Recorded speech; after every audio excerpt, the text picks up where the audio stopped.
Nanay Beth, paanong nangyaring umabot sa 10,000 ang iyong utang kay Nanay Stella? Ganito kasi yun. Una, mga yung mga paninda niyang frozen good, food, halaga daw yung 5,000. Itong pamangkin ko, nagpasama sa akin, kumbaga nagpagarantor na kukuha din daw ng mga ganon na paninda. Kasi ititinda din daw niya. So, teka lang po ha, pera ba ang cash ang inutang o paninda na frozen goods, ay food? Kas, Cash nga, okay. sa pamangkin ko yun. Oh, okay. Saan galing yung sinasabi niyong frozen food? Kay Ate Estela. Kumuha ka naman. Oo. Ginawa ko, tinitinda ko rin yun. At may mabait naman ako na kumukuha din sa aking paninda. Mga customer mo. Oo. Opo. Sa umpisa, magaling naman magbayad. Yung kalaunan, ano na siya, yung hindi na masyadong nagbabayad. Hanggang inabot kami ng pandemic, nawala siya, pinuntahan ko, lumipat na ng tirahan.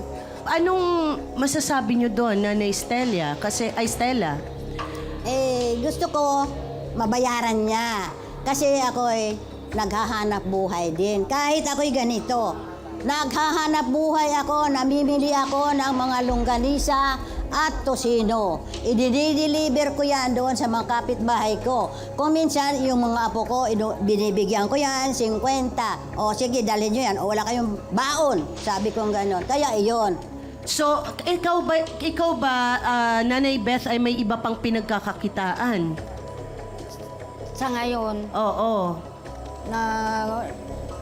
nagtitinda ako, namulot ako ng mga bote. Yan lang ang pinagkabuhayan namin ng apo kong ulila po.